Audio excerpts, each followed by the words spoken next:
tenéis en el libro, en mi libro. Daniel Sancho, toda la verdad y nada más que la verdad. Daniel Sancho, toda la verdad y nada más que la verdad. Daniel Sancho, toda la verdad y nada más que la verdad. Daniel Sancho, toda la verdad y nada más que la verdad. Daniel Sancho, toda la verdad y nada más que la verdad. Daniel Sancho, toda la verdad y nada más que la verdad. Daniel Sancho, toda la verdad y nada más que la verdad. Seguimos haciendo publicidad. Daniel Sancho, toda la verdad y nada más que la verdad. Aquí tenéis el libro. Señores, el juicio lo tenéis aquí. Aunque no temo a Dios. Daniel Sancho. En el mejor libro del caso de Daniel Sancho.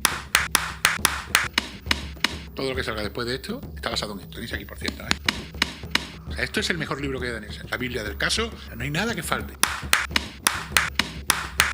Ay, Dios mío de mi alma. Todo. Daniel Sancho. Muy buenas a todos los humanos, guapos o inguapos, pero siempre humanos, nunca inhumanos.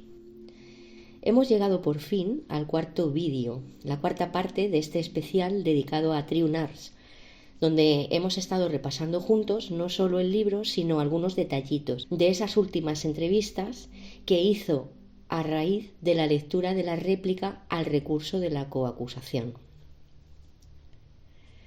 Cuando Triun publicó su libro en octubre de 2024, hice un vídeo en tono de humor para comentar los fallos en cuanto al diseño del libro. Lo tenéis en el canal, en el listado de reacciones encomiables. Tengo que decir que todos esos errores se corrigieron cuando en enero del 2024 el libro salió publicado con la editorial Penguin.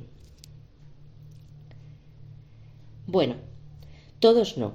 La calidad de las imágenes ya contaba con que no iban a mejorar mucho más. Recordad que todas las imágenes en realidad son fotogramas de vídeos. Si ya de por sí el vídeo es malo, de mala calidad, imaginaros cómo será el fotograma. Y si encima lo pasas a blanco y negro y le subes el contraste y le eliminas los grises, el desastre está servido. Reconozco que tenía muchas ganas de leerlo. Me picaba mucho la curiosidad. No se puede hablar ni comentar algo que previamente no has analizado. En eso, Triunars puede estar tranquilo conmigo. No soy una fanática de nada ni de nadie. Se trataba de un libro de más de 600 páginas, 650 aproximadamente. Así que tenía claro que iba a echarle tiempo. Una amiga que tenía más ganas que yo todavía de que me lo leyera, me lo regaló por mi cumple, a principios de noviembre. La primera lectura la hice con calma, entendiendo y reflexionando todo lo que iba leyendo. Como soy de papel, bolis, subrayadores, post-it, etc., y el libro estaba en formato digital, decidí imprimirlo para la segunda lectura. Necesitaba subrayar y sacar notas, lo reconozco, soy de las que le gusta guarrear los libros, aunque en esta ocasión estaba más que justificado. Había gente que me escribía al correo para preguntarme por qué no reaccionaba al libro. Lo que no sabían es que yo por esas fechas ya estaba en shock. Yo no daba crédito. De hecho, pensaba que me estaba equivocando. Tenía la sensación de haber leído un borrador, el borrador de un libro que se quedaba a medias entre una novela mala y un libro técnico, pero incompleto. Incompleto y plagado de red flags. Así que cuando entendí lo que tenía entre manos, decidí comprar el libro en formato físico. Es decir, el mismo, el autoeditado, pero en formato físico. Y la verdad es que triunfé, porque lo encontré en Vinted por 3 eurazos. Así podría ayudar a alguien a recuperar parte de su dinero y yo a cambio tendría para siempre la prueba gráfica de lo que a lo largo de todo este tiempo ha sido este caso. Un auténtico engaño, una estafa. Y el gran Triunars, ese líder abanderado de los youtubers, el que guió a todos como jefazo de esta gran estafa, inició toda una campaña de odio en redes. La campaña de incitación al odio y fanatismo más cruenta que yo jamás había vivido con un caso tan mediático. Para más cachondeo, Triun comentaba orgulloso que había gente, incluso algún que otro periodista, que gracias al libro lo tenían todo clarísimo. O sea, que Daniel había premeditado un crimen. Imagino que esas personas se habían quedado enredadas en la telaraña de engaños y la burda manipulación que Triun teje en su libro. Esas personas demuestran carecer de toda comprensión lectora, pensamiento crítico nulo y una incapacidad absoluta para discernir la verdad de las opiniones y los textos oficiales incompletos. Sigo sin creer que los amigos de Triun se hayan leído el libro, pero es que llegados a este punto, tengo mis serias dudas de que lo haya escrito el propio Triun. Por cierto, por si alguien no entiende lo que estoy diciendo, le recomiendo que se escuche los 3 capítulos anteriores de La Noche Pink, donde desgranamos el libro de Triun.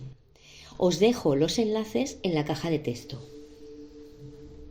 Como soy más maja que las pesetas, os he hecho un resumen muy mini para no perdernos. Recordemos que los polis lo que en realidad declaran es que Daniel era sospechoso desde el principio, con lo cual reconocen que vulneraron todos sus derechos. Y cuando se ven pillados, o contestan que no saben o que no se acuerdan. En cuanto a los de inmigración, reconocen que existen errores de impresión y bailes de fechas. Y cuando les preguntan por el motivo real de la supuesta deportación, que ya sabemos que era una trampa para Daniel, ellos se pasan la pelota y cuando les preguntan tampoco saben nada. Con los intérpretes ya hemos visto que Daniel solo tiene un intérprete profesional, que es el del día 16. Mientras que los otros 2, el de la denuncia es un coleguita del jefe de la comisaría y la del circo policial es la que traduce que le golpeó hasta matar a Edwin cuando Daniel lo que está diciendo es que está en shock y que no recuerda nada o que no lo recuerda bien. Con el timo de los abogados, la primera, Chutilla, que ni está colegiada ni se comunica con Daniel, y luego está Cunanan, que pierde el culo por hablar con la policía y vender a Daniel al juez y a la prensa. Y cuando la familia solicita las actuaciones policiales, no se las da. Claro, ya sabemos por qué odiaron tanto a García Montes, porque se presentó con 2 pelotas en Cosamui a solicitar toda la documentación. ¿Qué se pensaban? ¿Que pueden tratar así a la gente? Pero es que ni a los suyos propios. Que no, señores, que no se puede pisotear los derechos de la gente de esta manera. Entérense ya. Que esto no va de españoles contra nadie, que va de que así no son las cosas, ni en Tailandia ni en ningún sitio. Y bueno, ya para rematar, poner a un abogado que pretende engañar a un acusado, ¿para qué? ¿Para sacar otra confesión manipulada? Menos mal que Daniel, a esas alturas, estaba prevenido y se negó a firmar nada. Con el tema de los forenses, lo mismo. Qué casualidad que 2 forenses policías, uno hable de dinero, el dinero que cobra un cirujano, y que asegure que lo que tiene Daniel en los brazos no son mordeduras. Y el otro, también policía forense, desmienta a la doctora que le hizo una radiografía a la cabeza de Edwin, donde se ve la fractura del occipital. Una doctora está perfectamente capacitada para leer una radiografía y resulta que una radiografía es lo único que no han podido manipular ni falsificar. Y los dos policías forenses y Triun resulta que la desmienten. ¿No os resulta sospechoso? Madre mía, este caso es increíble, lo mires por donde lo mires. Y 4 tipos que ni se lo han estudiado ni le han dado una vuelta, resulta que nos insultan a los que sacamos todas las vergüenzas y ponemos el grito en el cielo. Por cierto, Trium, ¿dónde está la cuchillada del cráneo? Pero, ¿qué basura es esta? ¿A quién queréis engañar? ¿Y por qué? ¿A quién estáis tapando? ¿Os pagan por blanquear? En cuanto a los peritos, el del móvil, que no es perito, ni sabe cómo consiguieron que Daniel firmara la entrega de su teléfono, ni siquiera estaba presente. Un tipo que traduce con el Google Translate y que escoge una conversación sacada de contexto y añade una palabra que ni existe en tailandés. Chiqui. ¿Quién es este señor? Del Faisán. El coronel Paisán. Del Faisán. Paisán. Del Faisán. Paisán. Del Faisán. Tarara. Chiqui. Chiqui, que vete a saber de dónde la sacaron o quién se la dijo. Una camiseta que no tiene puñaladas, solo agujeros y un corte con tijeras que, por cierto, no sabemos la respuesta porque también falta ese texto. Los cuchillos. El único que tiene material genético aparece 15 días después y curiosamente con material genético de Daniel y de Edwin, pero el mango, que es por donde lo agarra el policía con sus manazas, resulta que está limpito. Es que ya dudo de quién entregó ese cuchillo a Raika, la dueña del Bugain. Porque ¿quién me asegura que no era otro amiguito o amiguita de la poli, que también estaba engañando a Raika para hacerle ver que apareció en otra villa? Es que yo ya no me creo nada, pero nada, porque todos son mentiras y mentiras. Ay. Ay. Ay, Dios mío. ¿Y las cámaras? Un tío que se supone que es perito y es otro policía que se dedica a leer en el juicio las horas de las cámaras y contar los desfases. ¿Cuándo se realiza ese análisis? ¿Dónde están las fechas y las horas de las entregas de esos informes, Trium? No, espera, no sé qué dice que no puede poner en defensa propia. No, espera un momentito. Ah, y para más cachondeo, el policía de las cámaras me habla de hallazgos del día 6 en el mar y me nombra el pecho de Edwin. Venga, hombre, por favor, más poca vergüenza. Ahora también resulta que las actas del juicio son falsas. No es que sean falsas las actas, es que están manipuladas y además faltan datos, muchos datos. Todavía no ha salido nadie diciendo que no es la verdad lo que pone en este libro. Ay, y todavía no se ha desmentido. Ay, Dios mío, el libro no lo ha desmentido. Ay, aunque no temo a Dios. Ay, Dios mío, mira. Una víctima, según el diccionario de la lengua española, es una persona o animal sacrificado o destinado al sacrificio. También puede ser una persona que se expone u ofrece a un grave riesgo en obsequio de otra.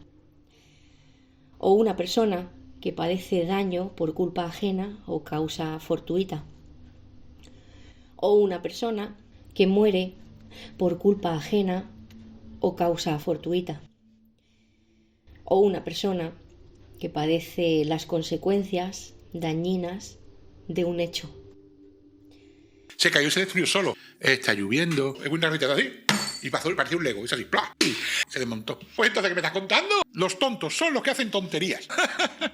Trium ya ha manifestado en varias ocasiones que siempre se posicionaría del lado de la víctima. Y se entiende.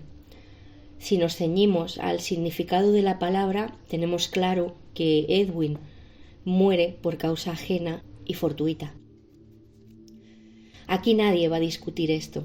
No estamos chalados, ni somos malitos, como dice él.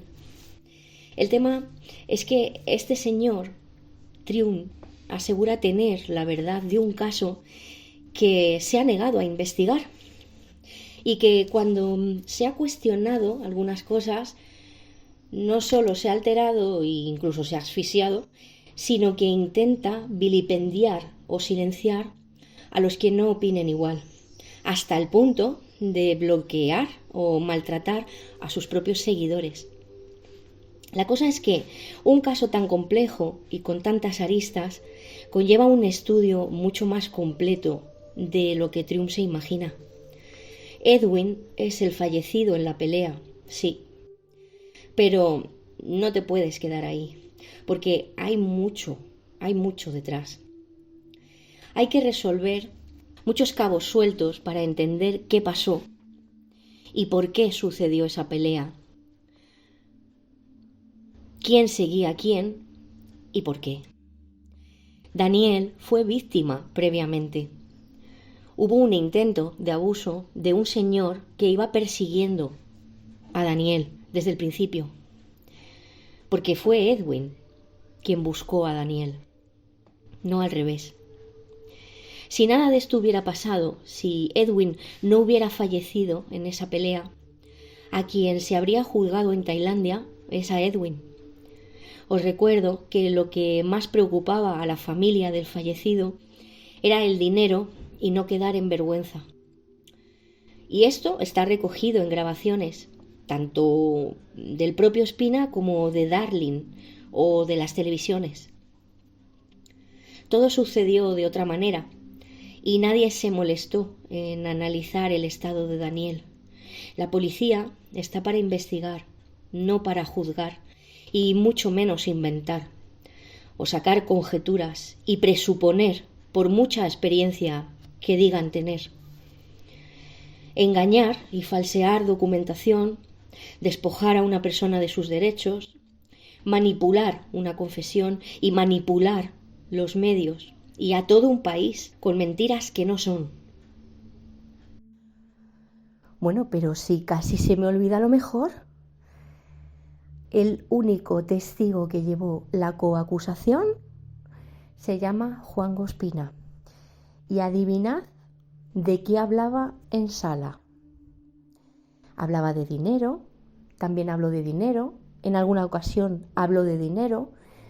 Creo recordar que llevaba unas fotocopias donde hablaba de dinero y en algún momento puede que hablara de dinero. No lo tengo muy claro. Creo que ha ido bien para el acusado porque solo tienen una copia del documento y no el documento real que indique los ingresos del difunto de manera precisa. Y esto es una opinión personal. Los codemandantes son unos sinvergüenzas. Pero, ¿qué dice el Código Penal tailandés sobre los delitos sexuales? Trium, que se puso algo pesadito con el feminismo, y en realidad no le culpo, porque son muchos los que o no acaban o no quieren entender el verdadero significado de la palabra. Y lo cierto es que durante mucho tiempo hemos vivido como nuestros políticos, tanto de un lado como de otro, se han cargado con sus palabras y sus actos el verdadero sentido de la palabra, que no es otra que igualdad. Y os recuerdo a todos que Daniel dijo no.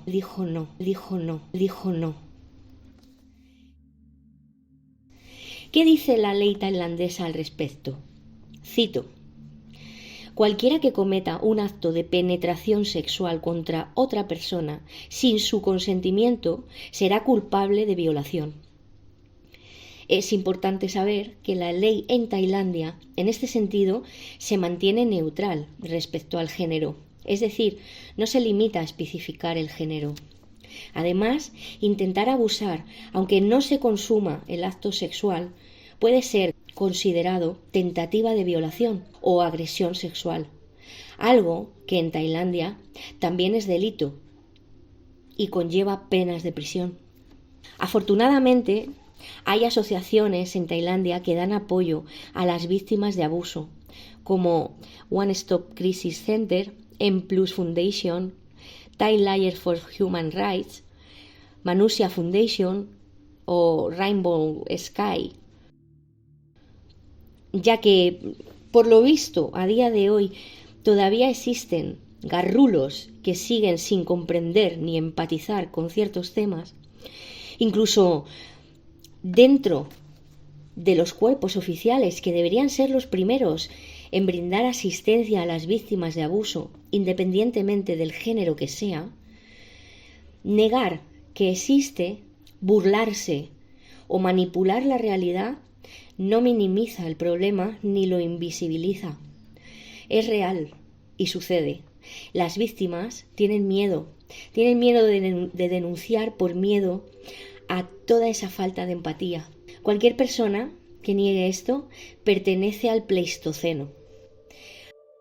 Así que, Triunars, has pedido que te conteste una feminista, una persona que sí cree en la igualdad. Daniel dijo no, y me chupa un huevo el género, porque yo sí defiendo la igualdad. ¿Somos iguales ante Dios? Sí. ¿Somos iguales ante la ciencia? No. ¿Somos iguales ante la sociedad y la ley? Debe.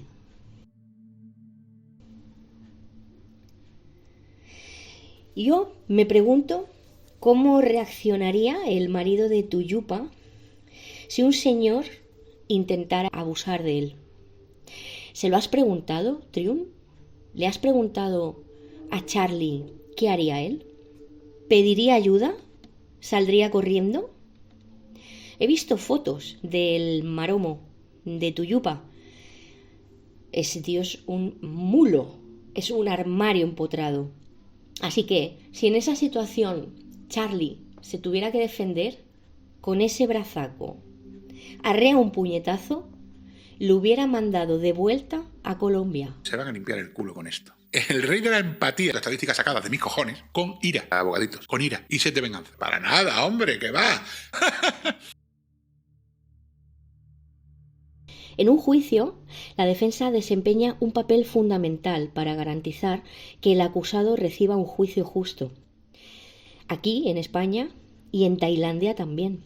Las funciones principales serían representar al acusado, protegiendo los derechos del acusado, acceder a pruebas y a testigos, contrainterrogar a los testigos de la acusación, en este caso el fiscal, presentar alegatos. El acusado tiene derecho a presentar alegatos iniciales y finales. Triun, Juanjo te engañó. Si presentan alegatos finales, el acusado tiene derecho a contestarlos, porque es el acusado el que tiene la última palabra. Sigo. Controlar la legalidad de la investigación oficial. En cuanto a las apelaciones, si el veredicto es desfavorable, la defensa tiene derecho a apelar a instancias superiores. Repito, tiene derecho. Yo creo que queda claro que la defensa, Aprichat, junto con el equipo jurídico español, está haciendo su trabajo y de manera profesional, por mucho que nos vendan lo contrario. Lo que hemos visto en este caso no lo habíamos vivido antes. Apalear y linchar públicamente a unos abogados y a su equipo. La campaña de odio orquestada a base de bulos y de difamar ha sido aberrante, patética. Ha sucedido y nos hemos dado cuenta todos. La pregunta es, ¿a quién beneficiaba? ¿Quién tenía intereses en que esta campaña continuara? Al principio, la defensa salía a desmentir todos los bulos y mentiras que se difundían en ciertos canales de YouTube y en los medios. Pero son humanos también, y todo agota. Y estaba claro que los que difundían y colaboraban en esa campaña no iban a parar. Todas las apariciones que hiciera la defensa para desmentir bulos, esas personas las iban a usar para seguir facturando. Todo agota. Y había que ahorrar energías, porque estaba claro lo que esas personas pretendían. No solo se trataba de difamar, sino que también buscaban reventar la salud mental y desgastarla. Así que lo mejor que pudieron hacer era protegerse.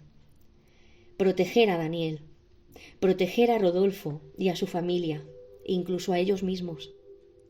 Si había que desmentir algo, lo mejor que podían hacer era dar un comunicado y no dar más carnaza a las llenas. Al fin y al cabo, es un caso muy serio y había demasiados aprovechados facturando a costa de convertirlo en un circo. Un circo que monetizaba. En alguna ocasión escuché decir a Trium que por qué la defensa no filtraba documentos oficiales del caso. Yo no podía creerlo. Y es que hay gente que ha llevado el caso como si se tratara de un show, de un esperpento. Se convirtió en un despropósito, un bochorno. Canales de YouTube pidiendo sumarios y documentaciones oficiales, haciendo el ridículo, como si un caso así se fuera a resolver en redes sociales, diciendo payasadas y compitiendo por la medalla del yoísta, el narcisista, el ególatra, los estafadores, que lo único que les importa es tener visualizaciones y monetizar. Les importa un pijote el caso, ni les importa la verdad, ni les importa nada. Y esto lo vais a ver a partir de ahora todos. Cuando cesen las noticias, cuando las campañas de desprestigio se paren y tengan que escoger otro tema que dé la misma o más carnaza. Vamos a ver cómo se sostienen esos canales. Porque es cierto que ha habido circo, hubo circo en medios, pero el peor de todos, el más sangriento, ha sido en las redes, en YouTube. La defensa siempre mostró profesionalidad. Tuvo al principio sus entrevistas serias y ya. Esto es un caso serio y esas personas que piensan que la defensa iba a filtrar documentos están chalados, pero locos de remate. Esto es serio, hombre. Déjense de chorradas ya y respeten. A esas personas no les importa el caso, ni Daniel, ni Edwin, ni nada. Por cierto, Trium, y a los demás, no solo tú has sufrido pérdidas familiares muy dolorosas, los demás también han tenido las suyas, y también tienen vida, y también tienen seres queridos. Y os ha dado igual, habéis seguido. Así que, por favor, deja de hacerte la víctima, que ni eres ni has sido un mártir, ni eres ni has sido una víctima. Además, tú eres el primero que has silenciado y bloqueado a tus fieles seguidores cuando te han llevado la contraria, cuando se han hecho preguntas o cuando han opinado distinto. De hecho, a los que insultas, llamándoles a ellas ibristofílicas y a ellos malitos, muchos salían de tu canal. ¿Lo sabías? Eran seguidores tuyos, pero tranquilo, que no eres el único. Otros como tú lo han hecho igual también. Y ahora están creando un ejército de fanáticos. Como tú, como Dareol, como todos tus amigos. Pero ¿sabes qué? Allá os matéis, que a mí plin.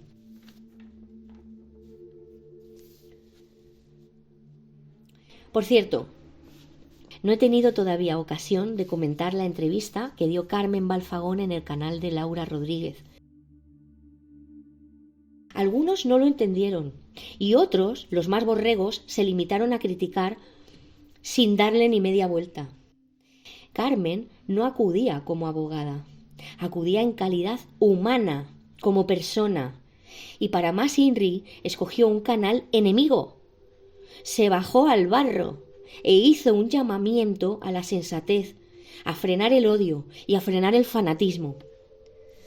Daniel, Rodolfo, la defensa, cualquiera de ellos ha demostrado valentía siempre, coraje y humildad si había que reconocer un error. Yo todavía estoy esperando que alguno de ustedes entone el mea culpa por alentar el odio y por todas las barbaridades que habéis soltado sin tener ni idea, solo por el hecho de conseguir visualizaciones o dinero. Porque repito, el caso os importaba un huevo. Y me quedaré esperando a ver cuándo es el día que el señor Juanjo Ospina pide perdón por todas las mentiras y barbaridades que ha dicho y de todas las campañas de odio que ha alentado. El episodio de Barajas de la T4 de Madrid quedará en su currículum, junto con otros, como la parte más lamentable y pueril del caso Sancho. Os guste u os disguste, Carmen dio aquel día una lección a todos, a corazón abierto y sin censura. Fue una decisión muy valiente, muy acertada, muy humana y muy inteligente. Yo me quito el sombrero. El que quiera, que lo recoja y aprenda. Y el que no, que reviente en su odio y en su ira. Hablando de abogados, el que se ha untado de caquita es Metapón. Jolines, y a mí que al principio me caía bien cuando reconoció que no se podía demostrar la premeditación por 2 veces ante las cámaras de televisión española y cuando recomendó a Juanjo volver a España el día 24 de abril. Menuda sorpresa con la presunta filtración y ahora tiene el marrón de su vida con Fran de la Jungla. Ya le comentó a Charlie y a Tuyupa que hacía lo que podía, ¿no? A ver cómo resuelves, majete. Esta vez sí que lo tienes imposible. ¡A las claras!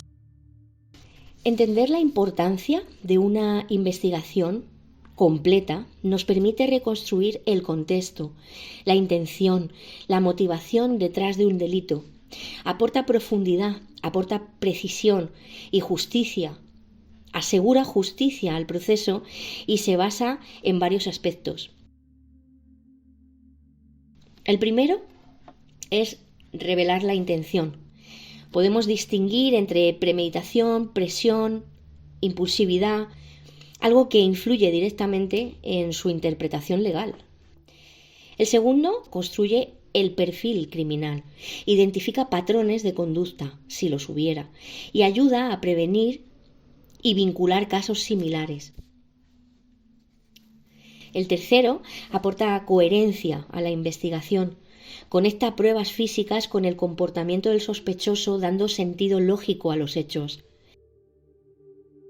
El cuarto humaniza el proceso judicial.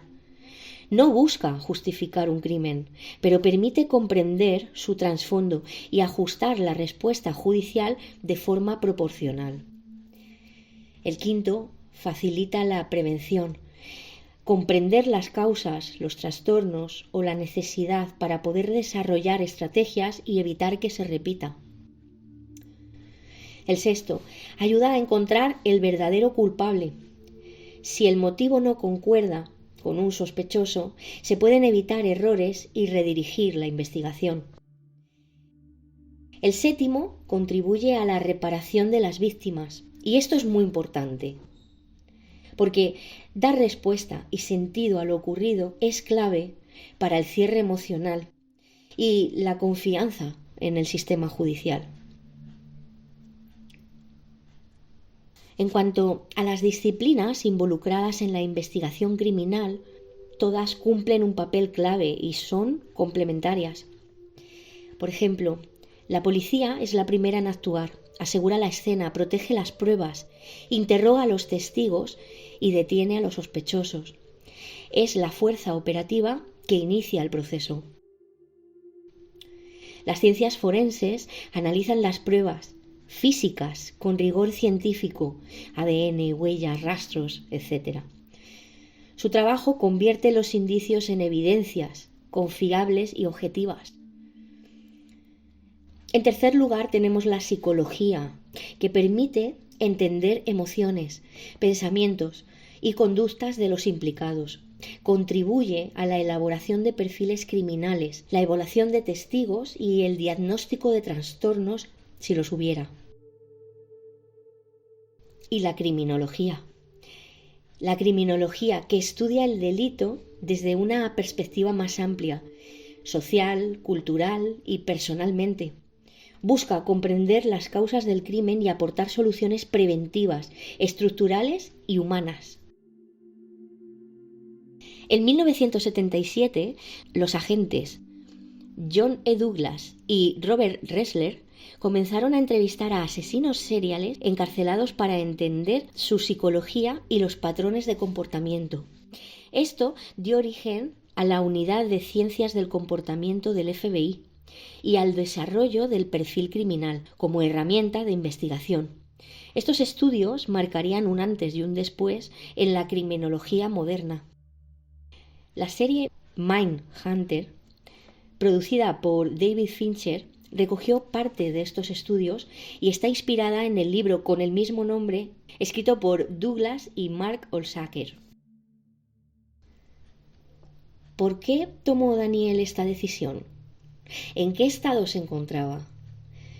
¿Quién se molestó en averiguar?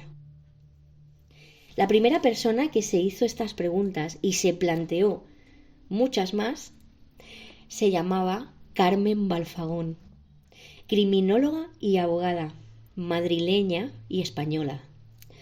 En Tailandia también existe la figura del criminólogo, pero no tiene un papel formal dentro de los procesos penales, como en los países donde pueden ser peritos o consultores judiciales.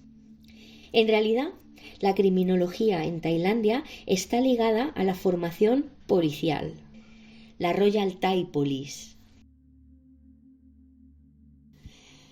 Un criminólogo o un psicólogo no buscan justificar un crimen. Decir eso es del género tonto. Pero estamos hablando de un país donde la policía absorbe todas las disciplinas. Policía forense, policías criminólogos, policías psicólogos, policías fiscales, abogados policías. Si cerraron las puertas de ese juicio, no era por Daniel, ni porque lo pidiera Rodolfo, ni porque lo pidiera la defensa. Era para proteger a la policía. Y fue el juez quien tomó esa decisión. Estaban protegiendo a la policía. Ahora viene la madre del cordero. Estúpido. Definición. ¿Cómo te llamas? Me llamo Jimmy Herwitz. Soy Bradmer. Me llamo Mr. ¿El tonto qué? No es una evidencia. No te jode. ¿Quiénes han hecho más pasta con el caso Sancho? ¿Los que mienten? ¿Los que difaman? ¿Los que inventan o conspiran? ¿Ensuciando todos los días un caso que ya de por sí venía podrido de Tailandia? Todos han puesto su granito de arena, tanto los que mienten como los que manchan y enturbian en vez de limpiar y aclarar mientras van llenando las huchitas. Se van a limpiar el culo con esto. El rey de la empatía se cayó y se destruyó solo. Es una mitad así. Y pareció un Lego. Y así, ¡plá! Se desmontó. Cómplices. Horas de YouTube contando mentiras, diciendo chorradas, algunas inventadas. Lo que sea para conseguir el like fácil, la suscripción, la placa o lo que se tercie. Critican la televisión y luego resulta que ellos son peores.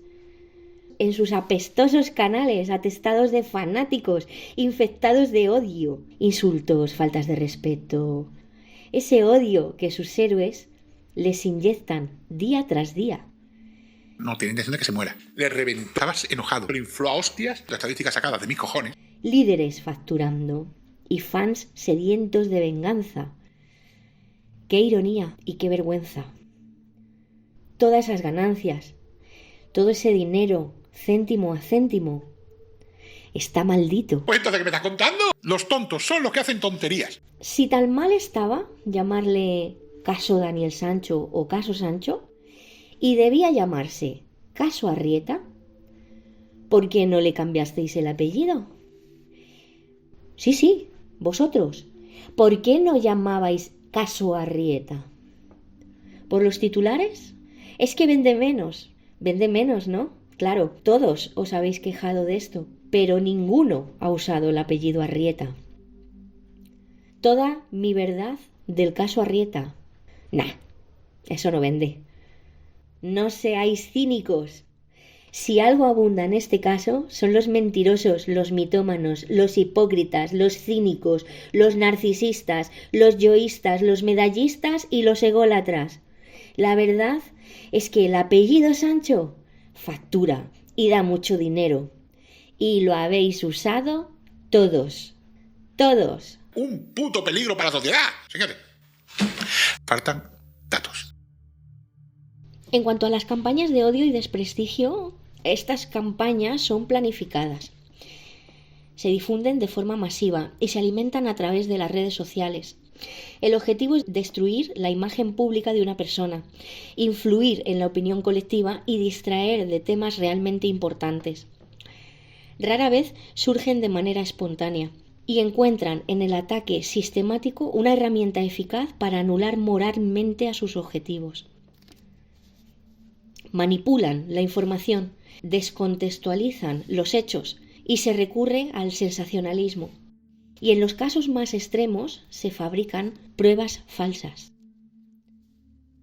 Cuanto más emocional sea la reacción del público, más efectiva será la campaña. Las consecuencias de este tipo de estrategias son devastadoras, pueden arruinar reputaciones y vidas. A nivel social, polarizan a la ciudadanía y además debilitan los pilares del pensamiento crítico. Muchos consumen este tipo de contenidos sin cuestionarlos, contribuyendo involuntariamente a su propagación. Se hace urgente y necesaria una reflexión colectiva sobre el uso responsable de la información y la necesidad de fortalecer la educación mediática. No basta con indignarse, tenemos que aprender a detectarlas y no ser colaboradores involuntarios o cómplices de ellas. Ay. Aunque no siempre es fácil, hay señales muy claras. Por ejemplo, la repetición coordinada del mensaje. Suelen ser mensajes muy emocionales y muy agresivos. Los ataques sincronizados en momentos clave, como por ejemplo un juicio, una sentencia, un recurso, también buscan desviar la atención. Incluso pueden llegar a crear cuentas falsas o bots. La manipulación de la información, mezclan datos, crean rumores, descontextualizan. La participación en medios afines para viralizar sin verificar, compartir por impacto emocional e influir, no informar, porque no buscan informar. La difusión rápida y masiva, sin contrastar, los ataques personales, buscan humillar y se ataca al individuo. Ay, Dios mío. Ay, Dios mío.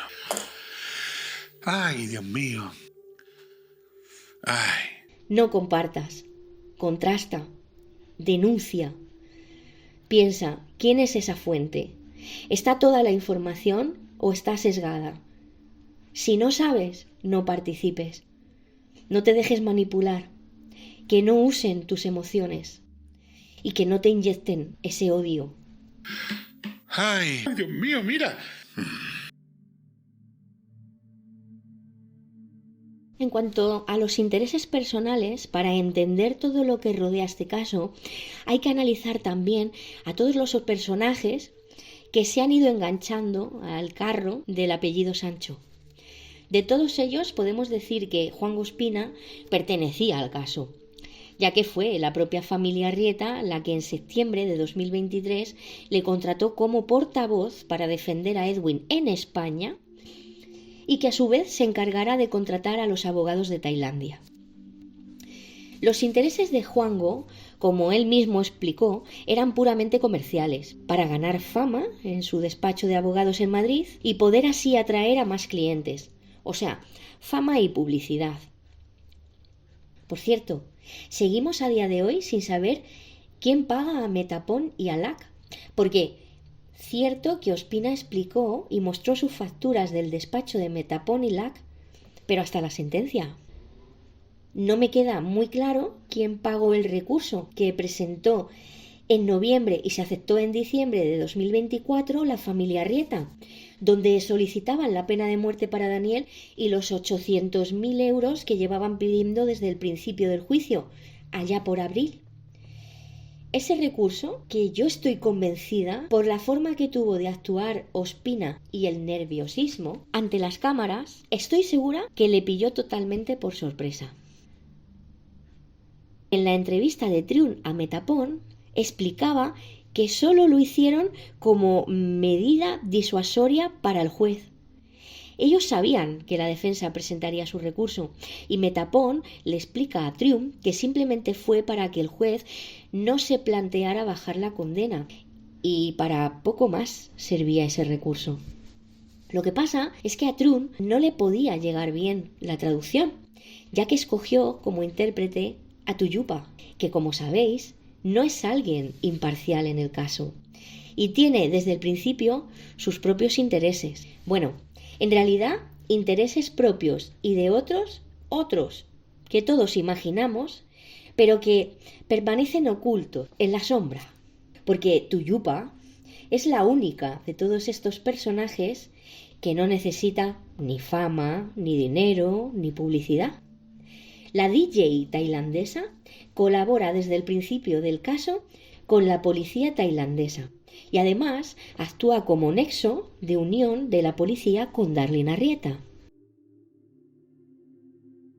Escuché comentar a Tuyupa y a Triun en un directo que Darlene al parecer se preguntaba qué pasaría si sus padres fallecieran antes de cobrar la indemnización.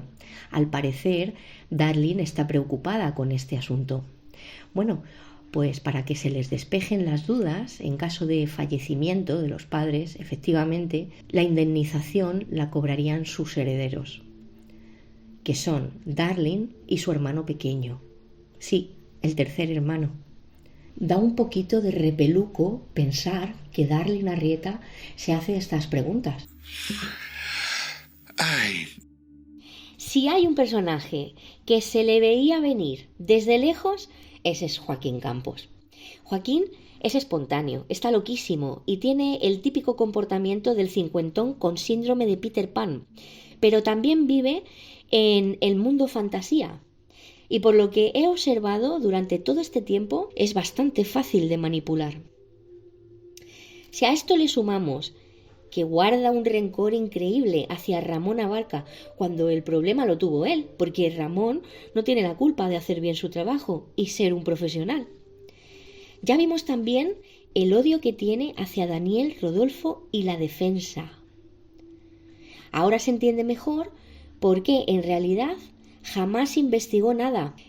Se tragó el guión oficial y Juan Ospina junto a Tuyupa y Triunar le llenaron la cabeza de pájaros que junto con Silvia Bronchalo contribuyeron todos a que este señor se metiera al guarrazo de su vida con la publicación de un libro que lo único que recoge son todas las fantasías y conspiraciones, mentiras y bulos que nos han querido colar con calzador desde el primer día. Si encima le sumamos que Joaquín necesita facturar a lo grande y sacar pasta como sea y de donde sea, tenemos el cóctel perfecto. Pero también una bomba de relojería que podía explotar en la cara de los que contribuyeron a crearla y alimentarla. Creo que lo he explicado claro, no, cristalino. Joaquín Campos es todo un personaje. Si analizáis su obra literaria, ¿Qué pinta muerte en Tailandia entre sus libros? Nada, pero absolutamente nada. Pero por dinero baila el perro, y más cuando lo necesita. Es irónico porque cuando hice la gala Pink de Navidades, Joaquín era mi favorito.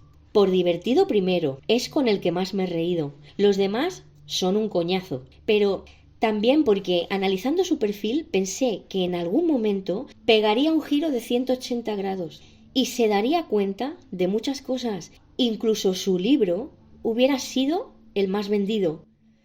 E ironías de la vida se hubiera hecho de oro. Pero no fue así, y se tragó enterito el guión oficial. Y entre varios le llenaron de pájaros el cerebro. Y para más Inri tenía como contacto a Silvia Bronchalo, que movida por el odio hacia Rodolfo fue capaz de aliarse a los que deseaban la muerte a su hijo. En fin, no quiero ahondar mucho más en este tema por respeto, pero por respeto a Daniel. Sí, a Daniel. La cosa es que Campos patinó hasta estrellarse y cuando lo hizo se dio cuenta de que le habían usado, pero ya era muy tarde. Y tampoco tiene la mente tan abierta para darse cuenta de que si hubiera limpiado la paja y la basura que rodeaba el caso, se hubiera dado cuenta que Daniel nunca premeditó nada, que las pruebas que hay contra él son solo indicios y que la policía armó el circo de su vida y todo por no reconocer que la liaron pero bien y asegurarse que nadie se acuerde a día de hoy de un dinero que no sabemos dónde acabó ni en qué manos. Esther Yáñez, la periodista intrépida de Nacho Abad, amante de los bulos y el sensacionalismo, que dio cobertura desde Tailandia a todos los bulos del juicio. Pero previamente, en el 2023, hasta el propio Big Jock se burló de ella, mintiéndole en su cara. Para más sarcasmo, se fue a Venezuela a investigar a Nilsson, sabiendo que al que tenía que investigar era a Albert Araque Trejo y al militar que firmaba esas denuncias falsas. Y ahora, para más burla del destino, acaba en un programa donde presuntamente se desmontan bulos y mentiras. ¿Quién sabe? Quizá para su próximo trabajo aprenda y no cometa los mismos errores. Nacho Abad odia a la defensa y está despechado porque la defensa no acudió a su programa. Seamos serios. Un programa que se hacía eco de todas las mentiras, incluyendo las de Cunanan, contando que Daniel había premeditado un crimen. Por esa época, tanto Código 10 como En Boca de Todos reproducían todas las mentiras de la policía tailandesa. Curioso, ¿no? Lo de Nacho Abad es puro odio, es rencor desde entonces. Galiacho. No sabe ni por dónde le llegan, ni dónde poner el huevo. Colega de Oca, de Cunanan, de Joaquín, de Silvia, de Tuyupa, etc. Vamos, que tiene una ensalada mental que no se aclara ni él. Félix Ríos. Contesto a las personas que me pidieron en su día que reaccionara a su libro. Yo creo que con ver mi reacción al libro de Trium y al documental de receta para un asesinato os hacéis una idea de lo que pienso del libro de Félix Ríos. ¿Qué podemos esperar de este libro? He visto unos fragmentos y alguna entrevista de Félix hablando del libro. La verdad, no me merece la pena el gasto de energía. Tiene toda la crono mezclada, no se ha enterado de nada. Ese libro es un aborto del libro de Trium. Esa es mi opinión, a simple vista de todo lo que he podido observar.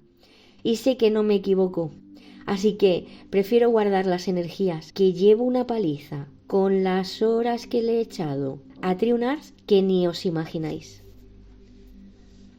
Alejandro Rodríguez. Bueno, este le pillé en octubre de 2023 colando como exclusiva las primeras imágenes de Daniel en la cárcel. ¿Os acordáis? Tengo entendido que el espectáculo fue bochornoso y lamentable. De hecho, creo recordar que la defensa solicitó la retirada inmediata de esas imágenes. Yo las tengo y fue patético. ¿Cómo se recreó de conseguir en exclusiva las imágenes? Pero no contó cómo las consiguió ni quién se las facilitó. La próxima vez que le pregunten y que cuente lo que hizo. Deberíamos exponer más a los mentirosos y a los sensacionalistas, para que se les quiten de una vez por todas las ganas de engañar a la gente. Y ahora le dan espacio en un documental como si él hubiera estado sentado a la derecha del juez contando más mentiras, y a un programa de televisión donde le permiten seguir dando altavoz a todos los bulos. Me da mucho coraje que ganen dinero engañando a la gente. La diferencia entre periodista y reportero es que el periodista se supone que investiga y el reportero solo recopila información sin contrastar nada. Alejandro Rodríguez, al igual que Campos, no son periodistas. Alejandro es reportero y además de los sensacionalistas, reportero del chonisalseo, que quede claro ya. Fran Cuesta. ¿Os acordáis en los premios Pink de Navidad que comenté? Con la de problemas que tiene este hombre, ¿cómo es posible que tenga ganas todavía de meterse en más follones? Pues lo he dicho todo ya. En términos generales, las motivaciones ya veis que son por pasta, fama, publicidad, visualizaciones, venganza, odio. El odio, que es por lo visto lo que más mueve el mundo. Y lo que más dinero da, contar mentiras. Y lo que más visualizaciones da, además de conspirar y fanatizar a la gente. Por eso considero muy importante que aprendamos a distinguir las mentiras y el sensacionalismo. Tenemos que aprender que juegan con los sentimientos y con las emociones de la gente. Debemos ser neutrales y poner en duda todo, tener espíritu crítico y no tener miedo ni avergonzarnos jamás por ello. Y en cuanto a Triunars, además del dinero, la fama, la publicidad y conseguir muchas visualizaciones y publicar un libro, ¿qué más le mueve?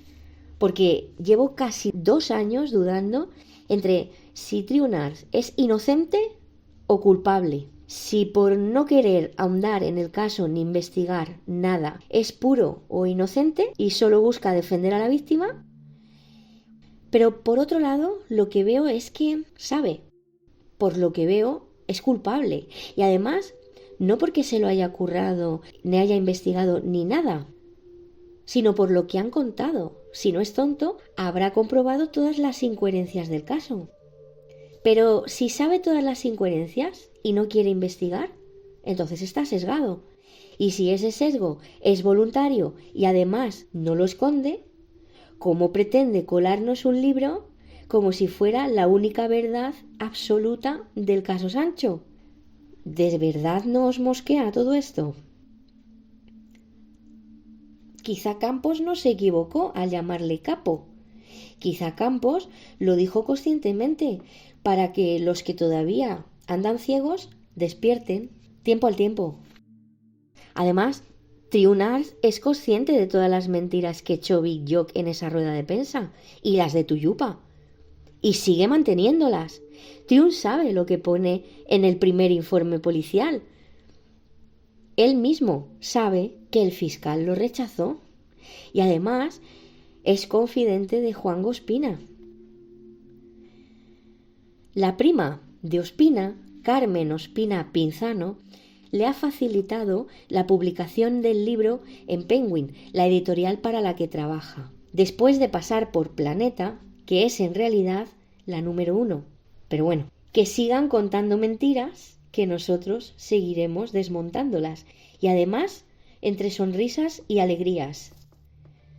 Aunque nos insulten, nos falten el respeto e incluso de vez en cuando nos amenacen, todo esto no deja de ser una reacción a una acción. Por cierto, me hace mucha gracia que se preocupen de silenciar lo que no interesa, que se intente silenciar siempre a los mismos, pero cuando se trata de la parte de los Sancho parece que vale todo. Me hace mucha gracia cómo se les ve el plumero a todos.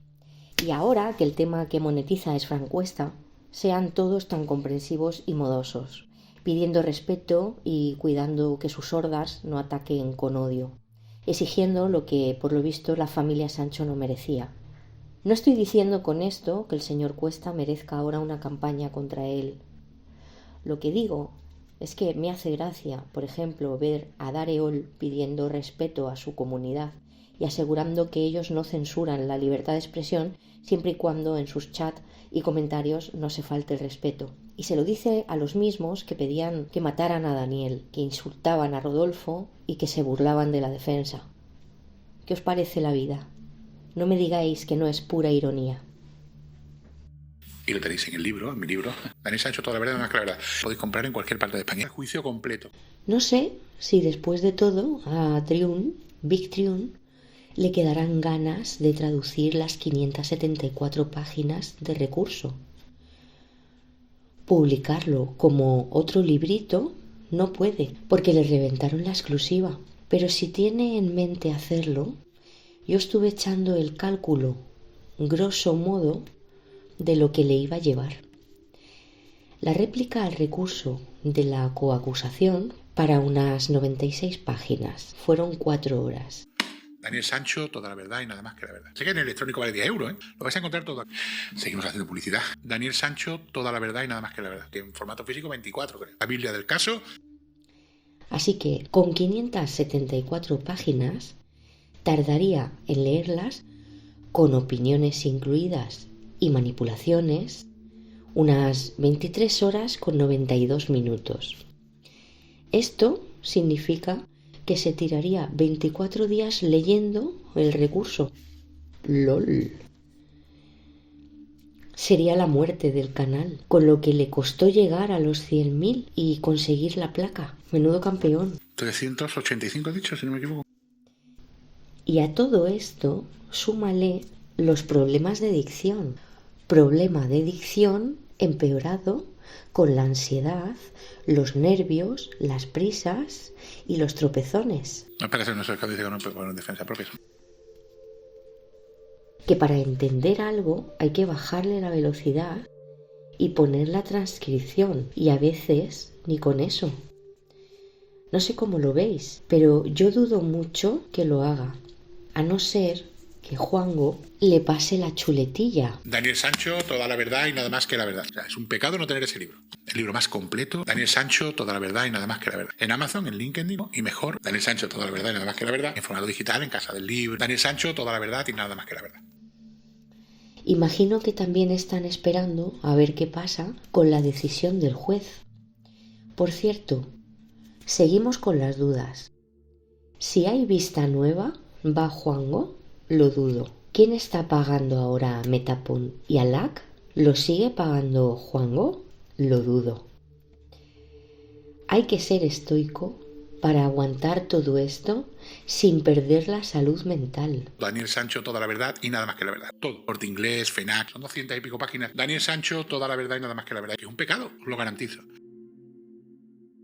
Además del libro, Triun planea hacer una docuserie del caso Sancho. Yo creo que después de ver ese documental que tanto anhelaban, el de Receta para un asesinato, no se cumplieron las expectativas deseadas.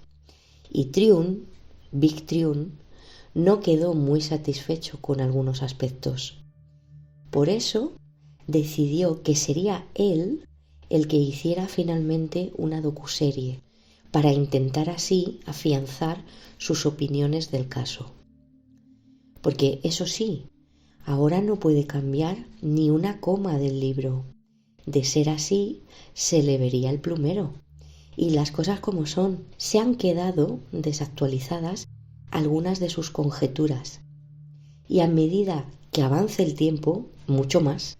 Pero Big Triun, sigue con la idea en la cabeza. Tiene que corregir y desarrollar mucho de ese documental por encargo de Sutanito de Tal, producido por un abogado ricachón y su hija. Un documental que lo único que hizo fue recoger clips de RTV y entrevistas a gente de lo más variopinto, que se hacían eco de todas las anomalías y cosas raras de Juan Gospina, de Big Jock, de Big Trium, de Encarna de Guadarrama, de La Pitonisa de Valencia y de Paranormal Activity. Y si hablamos de diseño e ilustraciones, hablamos de plagio. Igual muchos no conocíais el blog de un chaval que al principio se marcó una cronología y la decoró con sus ilustraciones. Así que sí, plagio hubo también. O si prefieren, lo llamamos inspiración, que queda más bohemio.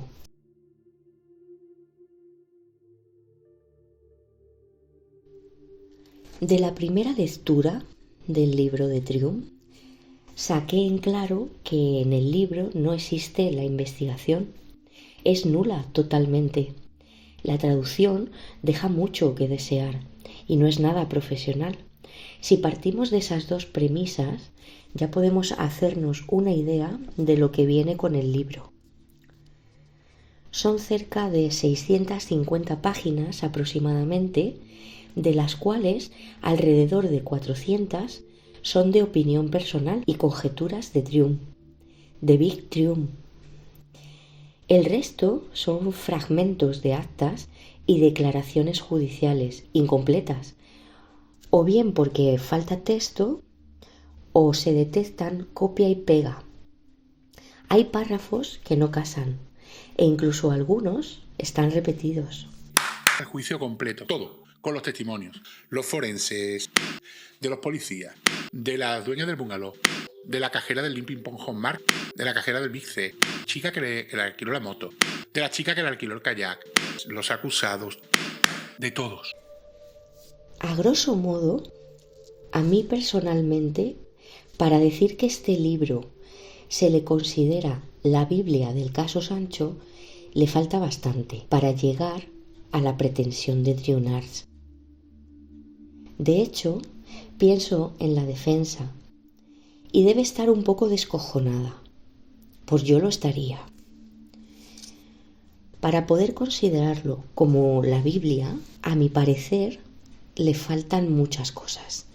Entre ellas, el primer informe policial, las más de 1.300 páginas que componen el sumario, el examen psicoforense de Daniel, un examen físico completo y profesional, el historial dental de Edwin Arrieta, la pericial de los móviles, el de Daniel y el de Edwin que tenía Darlene Arrieta, las geolocalizaciones y las triangulaciones de los móviles. Me faltan muchos testigos. También me faltan vídeos y audios de testigos, tanto de Colombia como de Tailandia. Las transcripciones completas del juicio. También me faltan los brutos de las grabaciones de los interrogatorios a Daniel y los brutos completos del circo que montó la policía. Y todo esto, ya te digo, a grosso modo, porque me faltan más cosas. Pero para que te hagas una idea, Trium. Daniel Sancho es inocente. A ver si lo leéis. Y si, hombre, pues mira, pasó esto tal día, pasó aquello. Es que lo digo varias veces. No voy a leer más del libro, pero lo tenéis en el libro. El libro es finito, ¿sabes? Yo me lo he leído 385, he dicho, si no me equivoco. ¿Lo leéis? No, espérate un momentito. Lo tenéis en el libro. Son 200 y pico páginas de juicio. Si hay algo que sobra en este caso, es la manipulación, la desinformación, las mentiras, las cosas raras y las anomalías, las fantasías, el odio, el fanatismo, los yoístas, los medallistas, los ególatras, los narcisistas y los caraduras que me intentan vender la moto sin ruedas. Pero lo que más me sobra del libro son las opiniones de mierda. Tanto en España como en Tailandia, la filtración y la publicación de documentación judicial de un caso sin sentencia firme, es decir, un caso abierto, sí es motivo de demanda. Pero es que además, si la documentación estuviera falsificada, que yo no creo que sea el caso, o manipulada, podría conllevar a condenas bastante más severas. En este caso, si la documentación ha sido manipulada, el juez tendrá que determinar si hubo o no hubo intención. Si el acusado puede demostrar que no hubo intención alguna, se enfrentará a multas económicas. Pero si se demuestra que hubo intención de manipulación, el acusado se enfrentará no solo a las multas económicas, sino que, además, tendría penas de prisión. Habría que demostrarlo. Para comprobar si hubo o no hubo intención en este caso, el juez querrá saber si han usado a Trium o si por el contrario no sabía nada y actuaba de buena fe.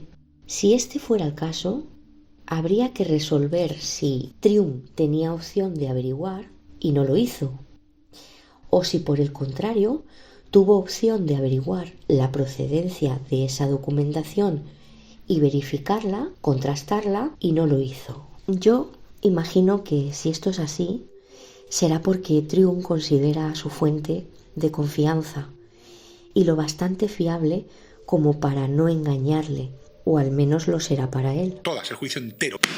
Hemos contestado todo el recurso de forma lógica y comprensible. ¿De dónde? En el libro. No.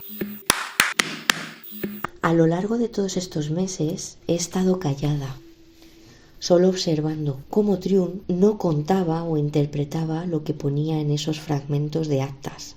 Pero también buscaba una prueba más gráfica, para comprobar con mis propios ojos si manipulaba la información. En las últimas semanas, Trium estuvo leyendo fragmentos del libro para contestar a la réplica del recurso de la coacusación. Y, oh sorpresa, me encuentro que en las lecturas no solo las interpreta a su modo, confundiendo a la gente, sino que además, cuando llegan las partes verdaderamente importantes, se las salta y las omite con total descaro. No parece que no se dice que no puede poner en defensa propia. De las razones por las que no visita aún la policía. El contamiento de Tailandia. Yo creo que hay intención. Lo primero, porque nos ha vendido una patata. Y lo segundo, porque él mismo reconoce dónde está esa patata y la omite. Me explico con un ejemplo. Aquí tenéis un vídeo de Trium omitiendo la parte donde cuenta en su libro que Chutilla no estaba colegiada. Vamos a hacer una cosa en este punto. Vamos a irnos a la primera abogada que tuvo Daniel, ¿vale? A ver qué le hace cuando declara, ¿vale? Aquí está. Declaración de la primera abogada de Daniel durante su primera y segunda declaración. Mi nombre es tal. Terminé mis estudios de licenciatura de Derecho en la universidad. Bueno, esto lo vamos a pasar porque esto no tiene nada que ver. Esto lo vamos a pasar porque esto no tiene nada que ver. Esto lo vamos a pasar porque esto no tiene nada que ver. Esto lo vamos a pasar, esto lo vamos a pasar, esto lo vamos a pasar, esto lo vamos a pasar. Así que Daniel no tenía representación ni de abogado ni de intérprete, porque ninguno de los dos eran profesionales ni estaban colegiados. Esto lo vamos a pasar, esto lo vamos a pasar, esto lo vamos a pasar porque esto no tiene nada que ver. Esto lo vamos a pasar. Si yo fuera Rodolfo o la defensa, tendría muy claro cómo actuar. Eso lo tendría que decidir un juez. Yo, por si acaso, me he forrado el libro para que no se estropee. Y en cuanto haya ocasión, le llevaré el libro a Trium para que me lo dedique. Porque estoy convencida de que en un futuro no muy lejano, este libro se cotizará muy alto.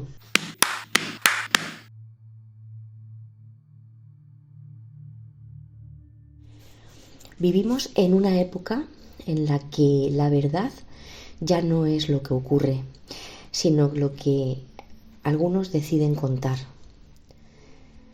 Cuando un caso se convierte en un espectáculo, el dolor humano se transforma en contenido para alimentar audiencias. Comienza en los medios y continúa en las redes. Y termina en la conciencia colectiva de una sociedad enfadada y sedienta de culpables. El caso de Daniel Sancho y Edwin Arrieta, más allá de los hechos trágicos que lo rodean, ha sido el espejo de una sociedad dispuesta a lapidar sin pruebas, sedienta de escándalo, manipulada con mentiras y polarizada con odio. En los primeros días, la policía tailandesa se volcó en una campaña de filtraciones interesadas a los medios. Supuestas confesiones sin acreditar, reconstrucciones circenses y pruebas más que dudosas se difundieron sin contraste. Pocos fueron los que se pararon a analizar o pensar que todo aquello era pura manipulación mediática. La confusión reinaba y los hechos aún estaban lejos de esclarecerse. Muchos tomaron partido con una certeza arrogante y hablaban de mentiras como verdades absolutas. A esta manipulación inicial se sumó otra capa, voces desde Colombia, personas cercanas a la víctima que aprovechaban la atención internacional para lanzar versiones cargadas de emoción, pero también de inexactitudes y en muchos casos de falsedades. Voces de personas con motivaciones cuestionables. Los medios españoles amplificaban cada nuevo dato, falso o no, sin filtros, sin contexto y sobre todo sin responsabilidad. Cualquier intento de reflexión, análisis o defensa era automáticamente etiquetado como blanqueamiento. Nos encontrábamos frente al Tribunal de la Opinión Pública Española. Un tribunal sin garantías, sin derechos, sin posibilidad de presunción de inocencia. Se creó una narrativa donde el acusado no era humano, sino el símbolo de todo lo repudiable. Sus seres queridos, su defensa, también se convirtieron en una extensión de esa monstruosidad inventada. Todos quedaban atrapados en medio de una tormenta perfecta, la tormenta del odio. Un linchamiento público sin tregua. Todo lo que se decía se asumía como cierto. Si la defensa intentaba explicar, era inmediatamente deslegitimada. Lo poco que Daniel pudo hablar fue ignorado o malinterpretado, porque su relato no encajaba con la necesidad de ver en él un monstruo. El desmembramiento desató un rechazo visceral que bloqueó cualquier intento de comprensión. Nadie quiso escuchar ni considerar la posibilidad de una reacción desesperada de miedo, de pánico, de horror tras lo ocurrido. Una reacción no planificada, y frente a esta barrera emocional, la verdad perdió todo valor. Pero ¿dónde quedaba entonces la verdad? Quizás en la voz quebrada de un joven contando lo que nadie quiso escuchar. El miedo, el pánico y la soledad de alguien atrapado en un error trágico, sin derecho. Ni siquiera el derecho al beneficio de la duda. Y en este vacío comenzaron a aparecer las conspiraciones. Conspiraciones que iban desde la supuesta existencia de dos cabezas hasta la teoría de que Edwin pudiera estar vivo. Lo absurdo tomaba fuerza porque lo real se volvió insoportable.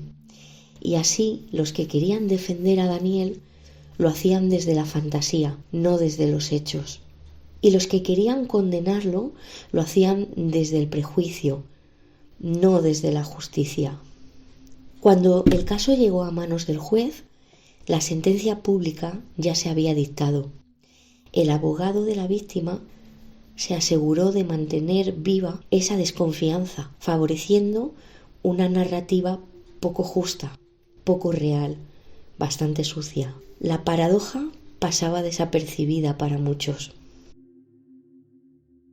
Cuando la justicia mediática grita, no solo se pierde una vida, que ya es irrecuperable, sino también la dignidad del proceso, la empatía y el principio más sagrado de cualquier civilización, el derecho a ser escuchado con justicia y sin prejuicios. Casi 2 años después, el relato que sobrevive en los medios y en la mente de muchos es una mezcla tóxica de bulos, manipulaciones, silencios interesados y odio viral. Daniel contó la verdad. Hubo una pelea con resultado fatal.